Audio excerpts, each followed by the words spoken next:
Então estamos hoje analisando o livro Deus e a Pandemia, uma resposta cristã sobre o coronavírus e suas consequências, escrito por N.T. Wright, um livro muito propício para o momento em que vivemos.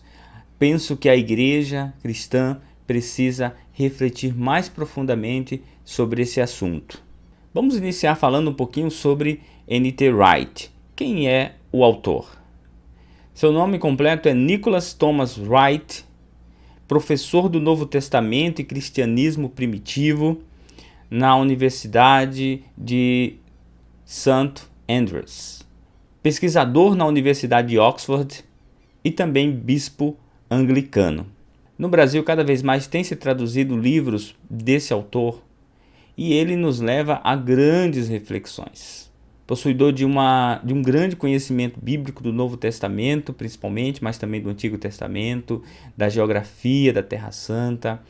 Percebo que nós, evangélicos, estamos tentando refletir mais sobre a nossa fé e diminuir os nossos impulsos, diminuir assim a nossa ignorância bíblica. Isso nos leva a uma maturidade e eu vejo que precisamos amadurecer muito na fé cristã. E aqui temos um sumário do livro. Veja que é um livro bem pequeno, bem objetivo. Primeiro tem ali o prefácio de agradecimentos, o capítulo 1, por onde começamos, capítulo 2, lendo o Antigo Testamento, capítulo 3, Jesus e os Evangelhos, capítulo 4, lendo o Novo Testamento, e para onde vamos daqui é o capítulo 5. Então, como já dito, um livro rápido de ser lido, que vale a pena, mas que nos leva a grandes e profundas reflexões, seja concordando com o autor, seja discordando do autor. Porque isso é importante também, que se nós encontrarmos alguns pontos ali que possamos discordar, tenhamos uma opinião bem formada sobre isso. Inclusive, eu tenho muitos pontos ali que eu não concordo com o autor, mas não dá como você não ouvi-lo, como você não dá atenção ao que N.T. Wright diz. E por que ele escreveu esse livro? Eu achei interessante porque já faz alguns meses que eu li que tão rapidamente tenha surgido um livro sobre esse tema. E essa motivação veio ali do convite de uma revista para que ele fizesse um artigo sobre o assunto. Outra motivação do autor: pensar sobre o que pode ser dito de maneira sábia e bíblica em um momento como esse. Veja que questão interessante. O que pode ser dito de maneira sábia e bíblica em tempos como esse? E aí eu já levanto aqui uma reflexão para nós. Será que temos nos posicionado de forma bíblica e sábia nesses tempos? Será que estamos conseguindo distinguir o que a Bíblia diz daquilo que a gente acredita, que a gente pensa que seja verdade, melhor dizendo? Outro ponto importante, não é oferecer soluções. Acreditamos muito rapidamente que já temos as respostas para tudo. Isso é um perigo. Ninguém tem a resposta para tudo. Nós, cristãos, a ciência, ninguém tem sobre esse assunto específico. Agora, claro, nós temos ferramentas, como a ciência também tem, como outros grupos têm, para nos ajudar a pensar. E essa ferramenta é o quê? É a Bíblia, meditação na Bíblia, a oração, a reflexão sobre Deus. São ferramentas que nos vêm para nos ajudar a entender, mas isso não é dado imediatamente, né, para toda a coletividade. Talvez uma ou outra pessoa tenha uma clareza melhor. Como igreja, a gente precisa ser mais cauteloso. Precisamos de um tempo de lamento e autocontrole, algo muito importante. Por quê? Porque, como cristão, a gente sempre está interpretando que isso é algo para o mundo, e não para a igreja, e não para nós. Que nós não precisamos chorar, que nós somos, muitas vezes, ali um povo que está sendo preservado de tudo. Quando, na verdade, a gente pode entender como um tempo também de busca, de lamento, de restauração, de conserto com Deus. Esse ponto é essencial para nós também. E aí, após essa abertura, chegamos no capítulo 1, por onde começamos. E aí eu selecionei aqui uma frase na página 10, e de repente não existia mais qualquer espaço seguro no planeta. Essa frase aqui, ela marca mesmo o que aconteceu, porque a gente vê nas notícias, né, o que estava mais ou menos acontecendo em alguns lugares, mas de repente era aquele caos total. Pessoas que estavam no exterior tentando voltar para o Brasil e vice-versa, foi aquela loucura, todo mundo assombrado e de repente não tinha mais nenhum lugar seguro no planeta Terra. Inclusive isso veio chegando até nós, né? Parecíamos que não estávamos envolvidos nesse problema. Eu particularmente via ele bem longe e de repente a coisa foi tomando proporções gigantescas. E essa é a sensação que o autor passa para nós, que com certeza ele viveu e que também todos nós vivemos, independente de como a gente interprete esse vírus, independente de como a gente tenha uma concepção sobre ele, mas ele nos afetou de alguma maneira.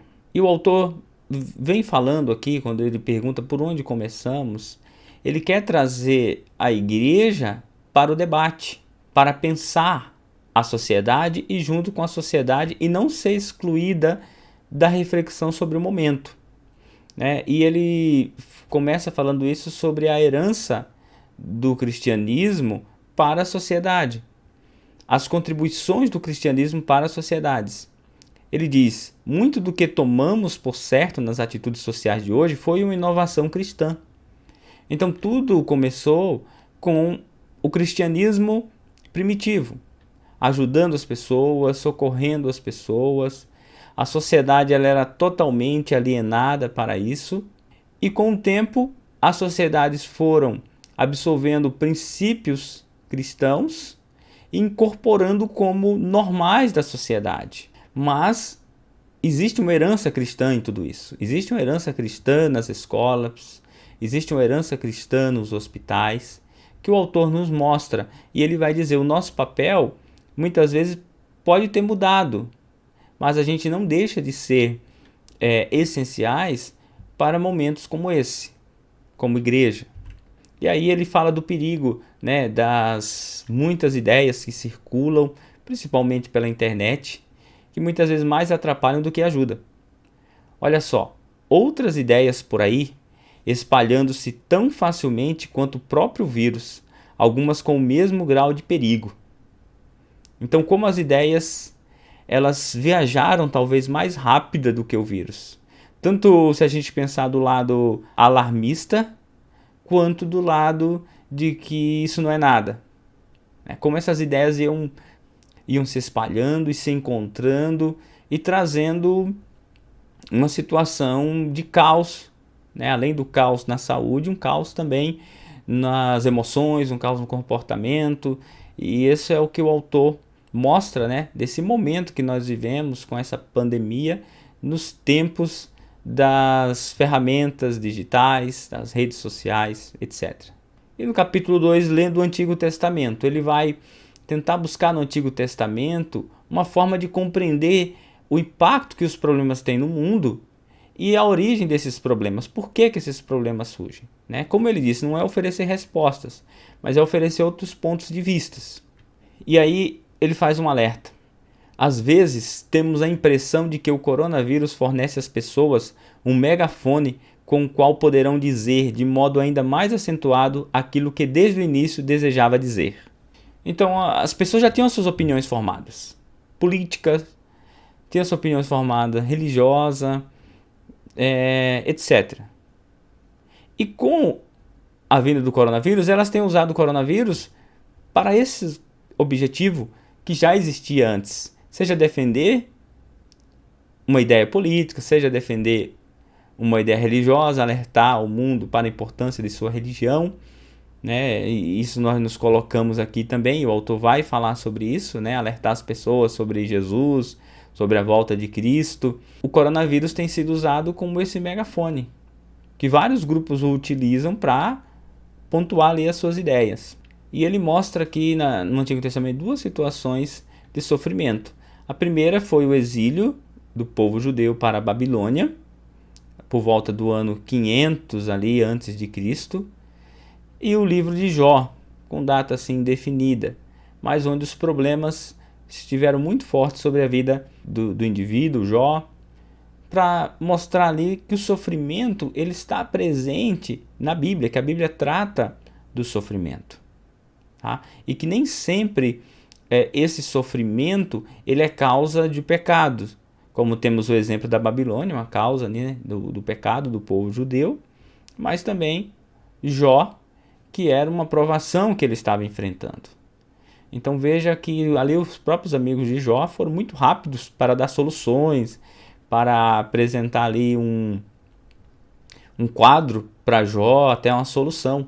Enquanto a situação demandava o quê? Demandava ouvir, choro, lamento, né? Bons exemplos trazidos ali pelo autor, mostrando que a gente não sabe de tudo. Existem várias situações na vida que a gente não controla.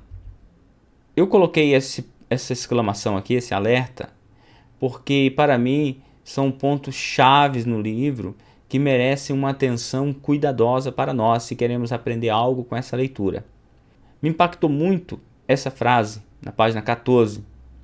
Nesse momento devemos lamentar, expor nossas queixas, declarar nosso caso e deixá-lo perante Deus. Aquilo que já falamos ali na introdução. A igreja precisa lamentar também. E não querer ser ali a voz única, mas ser uma voz também de amor, uma voz de alerta sim, mas também uma voz de amor, uma voz que acolha, né, o sofrimento humano. E acima de tudo lamentar. A gente não sabe de tudo, a gente não conhece tudo. A gente é servo de Deus, a gente depende de Deus no nosso dia a dia. O Pai Nosso lembra isso, a nossa dependência, o pão nosso de cada dia. Somos dependentes, não somos super-heróis, como queremos muitas vezes transmitir essa imagem de que o cristão evangélico, ele é um super-herói, ele vence tudo. Não. Lamentamos, sofremos, choramos.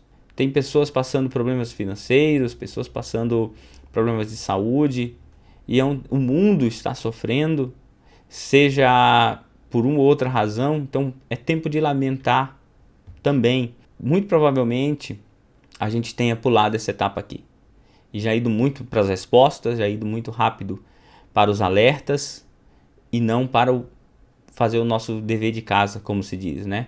Olhar para nós mesmos, que o julgamento começa pela igreja. Ponto fantástico. Para mim é essencial. Não sei se você vai concordar com isso, mas eu vejo isso aqui urgente para nós. Capítulo 3, Jesus e os Evangelhos. Então vai mostrar como Jesus lidou ali com o sofrimento. Tem um exemplo de Lucas 13, que eu acho muito interessante para a gente destacar, que diz o seguinte: então Jesus lhe disse, vocês pensam que esses galileus eram mais pecadores do que todos os outros galileus por terem padecido estas coisas? Digo a vocês que não eram. Se porém não se arrependerem, todos vocês também perecerão. Então uma situação ali terrível, que Herodes sacrificou alguns galileus junto com o sacrifício que eles ofereciam, e esses homens morreram, e ali era um sinal assim de castigo para essas pessoas, né? Como os outros viam, Jesus falou, olha, não, se vocês não se arrependerem, também vão perecer de um jeito ou de outro, né? Não necessariamente como aqueles galileus pereceram, mas perecerão também. É um alerta para que muitas vezes a forma como a gente analisa o sofrimento humano, o sofrimento das pessoas, colocando ali como um castigo, nem sempre é verdade. São situações da vida, mas todos nós estamos na iminência também de sermos julgados por Deus. Então veja, ninguém é melhor do que ninguém. Quem contraiu o coronavírus não é pior do que a outra pessoa, e quem não contraiu é melhor, ou quem contraiu é melhor. Enfim, isso é uma visão nossa reducionista da ação de Deus, né? Sabendo, não temos todo o conhecimento de como Deus age em detalhes no mundo, na individualidade. Então precisamos cuidar com isso antes de apresentarmos respostas. Ele faz um alerta aqui: puxões de orelha existem. Não quero dizer, claro, que cristãos nunca dormem no ponto, ou que Deus não pode ou não lhes dá um puxão de orelha ou uma sacudida para colocá-los de volta nos trilhos. Página 25 do livro. Então o autor diz o seguinte: Deus pode puxar a nossa orelha em vários momentos da vida, nos dá uma lição. Claro, Deus é Deus, eu não estou aqui dizer, né, fazendo o papel de Deus, dizendo que Deus faz, deixa de fazer. Ele é Deus, né? Mas Ele quer abrir os nossos olhos para não sermos rapidamente taxativos, dizendo que é uma ação direta de Deus. Eu tenho a minha convicção, que é a seguinte, que nós podemos aprender em qualquer situação, seja um puxão de orelha direto de Deus, seja uma situação da vida, como nós vamos mostrar ali um pouquinho mais à frente, que o autor vai nos mostrar um ângulo interessante da vida. Em qualquer situação nós podemos aprender. Com um problema que acontece aqui em casa, eu posso aprender alguma coisa. Com um problema que acontece com o vizinho, não que aquela situação veio para me dar uma lição, mas eu posso aprender com aquela situação. Então vejo que podemos aprender com pandemia, claro, devemos olhar isso, mas sermos cuidadosos nos nossos julgamentos. Erro teológico básico. Concluir precipitadamente que um terremoto, um tsunami, uma pandemia ou qualquer outra coisa traduzem o que Deus está dizendo aqui. Olha só o que a gente faz. Acontece um problema, Deus está dizendo isso. Traduzir essa situação como Deus está dizendo, sem levar em conta a história do Evangelho, é cometer o erro teológico básico de tentar deduzir algo sobre Deus, mas ignorando Jesus. Qual o ensinamento aqui? Existe um plano macro. Deus amou o mundo de tal maneira que deu seu Filho único para salvar o mundo. Então, o grande objetivo do Evangelho é pregar a boa notícia da salvação. E não pegar toda a situação que acontece no mundo e já dizer que Deus está dizendo isso, porque Deus já falou. Deus já falou, e o autor vai mostrar bem isso enfaticamente, que Deus já fala através do Evangelho. E, novamente, ele não quer dizer que Deus não possa usar um terremoto, um tsunami, uma pandemia, seja o que for. Mas ele está dizendo que facilmente nós já traduzimos essas coisas como Deus está dizendo. Nós podemos dizer, podemos aprender, mas não Deus está dizendo. Então é um cuidado, né? A não ser que você seja um profeta, digamos assim, você tenha uma revelação de Deus sobre alguma coisa, né? Mas isso, convenhamos, não é para todos. É para quem Deus chamar e quem Ele quiser. A parábola dos lavradores maus, Marcos 12, 1 a 12. Confesso que quando eu li a primeira vez, eu discordei do autor. Mas daí, fazendo uma leitura mais cuidadosa, até preparando aqui essa apresentação para você, fui em partes concordando com ele. A parábola diz que alguns lavradores tinham arrendado a terra. E o rei, no tempo certo, foi lá receber, né, parte do rendimento. E aí matava um servo que ele enviava. Enviava mais, ele matava. De repente, enviaram o filho. E aí mataram o filho. E depois do filho, né, já veio o caos, porque o Senhor iria tirar ali aquela terra e dar a outras pessoas. E ele extrai o seguinte ensinamento: a vinda de Cristo é o maior sinal de advertência. Eu acredito que ele foi um pouco além na interpretação da parábola, mas essa afirmação é verdadeira. A vinda de Cristo é o maior sinal de advertência. Como Jesus disse, é o sinal do profeta Jonas. Então o maior alerta para o mundo é a morte de Cristo. É que alguém veio por eles e morreu. E essa mensagem para a gente parece que ela não é forte. E a gente precisa enfatizar com reforço, como a pandemia, como catástrofe, e tirar o foco do grande sinal, que é Jesus veio e morreu. Lendo o Novo Testamento. Agora ele vai mostrar uma perspectiva do Novo Testamento sobre o sofrimento humano. Peguei aqui o exemplo que o autor traz de forma muito sábia sobre a fome no Novo Testamento. E ele nos deu dois exemplos. Primeiro, no Antigo Testamento, quando a fome veio lá sobre a terra de Israel, família de Jacó, e José estava no Egito, já trabalhando na preservação, Jacó não disse assim, eu pequei por causa disso. Então, naquele caso específico, a fome não era um castigo, fazia parte do plano de Deus, preservar aquela família, mas não era um castigo. Então veja, como a gente pode interpretar muitas vezes tudo como um castigo. Isso é já um texto do Antigo Testamento, que nós sabemos que é um período diferente do Novo Testamento. A gente tem a fome como castigo? Tem, mas o autor está mostrando ali um exemplo que não é apresentado como castigo, direto de um pecado específico. A fome vai ser sempre a causa, né, do pecado humano, da queda do homem, mas não ali um pecado específico de Jacó, por exemplo, trouxe a fome. E no Novo Testamento, também Atos capítulo 11 a seguir, Jerusalém estava passando por uma grande fome e a igreja de Antioquia separou alimentos para enviar. Não tinha ali uma discussão se havia um pecado na igreja, por exemplo, mas era uma ação da igreja de ajudar, independente de tentar entender, de tentar trazer julgamentos de que aquela fome era um sinal do pecado da igreja, da cidade de Jerusalém. Veja que exemplo fantástico para o dia de hoje. Né? A gente tá muito focado em dar respostas e não em ser parte da solução. A visão do Apocalipse do autor. O autor, ele deixa transparecer, ele não explica a sua visão do Apocalipse, até porque o livro é curto, mas ele dá a entender que o Apocalipse é totalmente simbólico, sem explicar símbolo do que. Né? Eu achei que esse é um ponto delicado, desnecessário. Seria como você numa pregação citar alguma coisa do Apocalipse, você vai jogar mais lenha na fogueira sem explicações. Esse é o meu ponto de vista, né?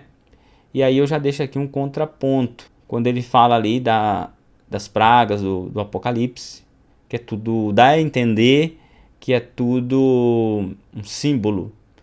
Mas assim, não vamos julgar muito o autor porque não é o objetivo do livro. Mas eu faço esse contraponto justamente por não ter ali muita explicação, mas precisaríamos ir mais fundo nessa visão do autor sobre o Apocalipse. E aí eu coloquei um contraponto seguinte: acredito que as pragas do Apocalipse serão um tempo de julgamento sobre a terra. No entanto, as pragas de hoje, entre aspas, são consequências indiretas do pecado original e diretas dos pecados atuais, como aquecimento global. Então muita coisa que acontece já não é de fato as pragas do Apocalipse, o caos do Apocalipse, que ali a gente vê claramente que é Deus agindo diretamente sobre a humanidade. Só que hoje a gente tem consequências de muitas coisas, do pecado humano, consequências desse pecado em diversas áreas, né? Seja na falta de cuidado, na saúde, na falta de cuidado com o meio ambiente. Isso são pecados contra a terra, contra o planeta, que vão se refletindo, mas não quer dizer necessariamente que é a ação de Deus. Mas o Apocalipse mostra esse momento da ação direta de Deus, como último alerta à terra. Esse é o meu contraponto aqui que eu faço ao autor, sem também entrar em detalhes, mas só apontar que tem que ser abordado com mais cuidado essa parte, essa questão do Apocalipse. Quando eu estava lendo o livro, esse texto já me veio na mente imediatamente, que ele vai tratar aqui. Romanos 8, 19 a 21. Finalmente ele chegou nesse ponto e eu fui tranquilizado. E o autor traz uma visão desse texto aqui que é fantástica. Olha o que ele diz: um movimento de 3 estágios. Primeiro, o gemido do mundo, o mundo geme, querendo ser restaurado. O gemido da igreja, o clamor da igreja, também querendo ser restaurada. E terceiro, o gemido do Espírito Santo, na igreja e no mundo e pelo mundo. Então a gente vê essa ação aqui coordenada, que é a criação inteira de Deus, ela clama. Seja um momento como o que estamos vivendo, seja em outros momentos, ela quer ser restaurada, ela quer ser transformada. Isso se reflete na natureza. Então há ali um olhar natural para Deus. Então, resumindo, eu achei essa abordagem aqui, capítulo 8 de Romanos, 19 a 21 do autor, fantástica. Eu não vou entrar em detalhes, vou deixar para você dar uma lida ali, refletir, porque eu não consigo até mesmo abordar na profundidade que foi feita pelo autor. Prefiro deixar ali você observar as palavras dele, mas destaco aqui para você, muito bem pontuado, né, no livro. Por fim, o capítulo 5. Para onde vamos daqui?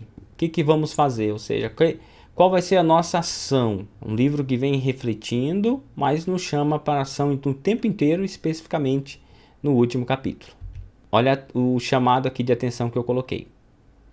Para mim é um ponto essencial do livro, que dá para a gente tirar uma lição muito rica dele. Seria uma vergonha se precisássemos de uma pandemia para chegar a esse ponto. O mandamento de Jesus não foi o suficiente? Assim como o Pai me enviou, eu os envio.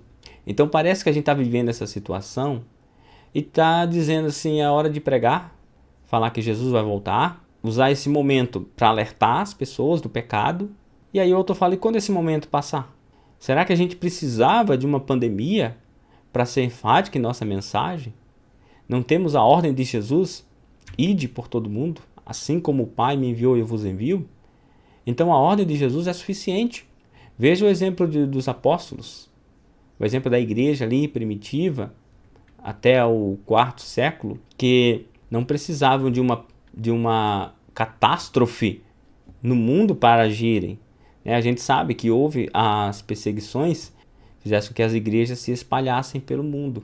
Mas esse era um ponto interno que mexeu com eles, e eles só levaram a mensagem que já proclamavam internamente para fora, mas não tendo uma motivação para pregar. Então acho esse ponto aqui fantástico, que a gente precisa ser cristão comprometido, independente do lugar, independente do tempo, da situação, ser comprometido com o evangelho. Isso vale para todos os cristãos. Não precisamos de uma situação como essa para proclamar a Cristo. Claro, continuamos proclamando a Cristo nesse momento. A mensagem do evangelho, a boa notícia, nesse momento também, mas não somente nele. A missão da igreja começou com 3 coisas que se tornaram familiares para nós nos últimos dias: lágrimas, portas fechadas e dúvida. Então ele fala ali quando Jesus é assunto ao céu, mas isso antes da vinda do Espírito Santo. A igreja não estava ainda capacitada, é um ponto que eu destaco, mas é um fato, a igreja ficou em lágrimas, portas fechadas, em dúvida, o que vamos fazer? E é um pouco da situação que nós deveríamos absorver para nós. Tempo de lágrimas, de clamor, de lamento por nós, pelo mundo, ficarmos ali tempos a sós com Deus, e dúvida, temos dúvida, mas temos certezas. Só que essa certeza é no plano macro. Deus tem todas as coisas sob o seu controle, mas muitas vezes não temos respostas imediatas para o meu vizinho ali que está sofrendo, para a minha família. Temos uma cosmovisão cristã que nos dá uma segurança para enfrentarmos esse momento. Outra crítica do autor, ele contrasta o racionalismo cristão com o cuidado cristão. O racionalismo cristão, para ele, está muito em alta nos tempos presentes. O cristão tem resposta para tudo, está debatendo contra todo mundo, está afirmando o tempo inteiro, está ali sendo um guerreiro, nas redes sociais. Esse é um racionalismo cristão, porque a gente pega situações, racionaliza, monta nosso discurso e joga para fora. Mas e o cuidado cristão? Será que nós vamos descartar? Vamos ficar só com racionalismo? A gente sabe, existem ações cristãs, existem, mas assim, a gente precisa equilibrar racionalismo cristão, defesa da fé, apologética, com ação cristã, ação humana. A igreja precisa redescobrir isso, o amor ao próximo. Precisa trazer isso, cuidado, a mensagem de boas novas, de esperança. Gente, estou falando alguma coisa aqui que não seja da Bíblia? Então, é um alerta para nós. Cuidado, irmãos. Cuidado em querermos ter respostas para tudo e não oferecermos a mão. O cuidado. Outro ponto que ele chama atenção é a ação pastoral. A importância da ação pastoral nesse momento. No mínimo, pastores e ministros devidamente treinados, autorizados e protegidos devem cuidar dos doentes e dos que estão morrendo. Se, como às vezes parece ser o caso, médicos seculares taxaram esse ministério como uma ação supérflua, devemos contestá-lo em todos os aspectos. No nosso país a gente já tem o reconhecimento de que o auxílio religioso é uma necessidade básica do ser humano. Isso está na Constituição. Felizmente está na Constituição. Sabemos que o ser humano ele é completo. Ele não depende só da ciência, não depende só da sociedade. Não, precisa também de alimentar o seu espírito. E a ação pastoral nesse momento é essencial. Cuidado com o doente, o cuidado, como o autor diz, muitas vezes o cuidado é você não colocar essa pessoa em risco.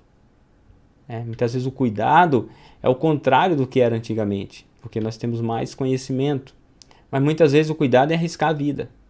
né? Então precisa aí um equilíbrio, como ele diz, treinados, autorizados, protegidos e cuidar dos doentes. Isso é essencial, né? Seja por meio remoto, presencialmente, chorando.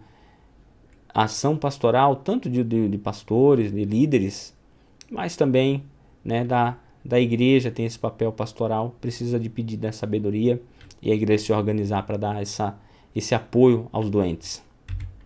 Outra questão, já caminhando aqui para o final, é o debate de surdos que ele fala.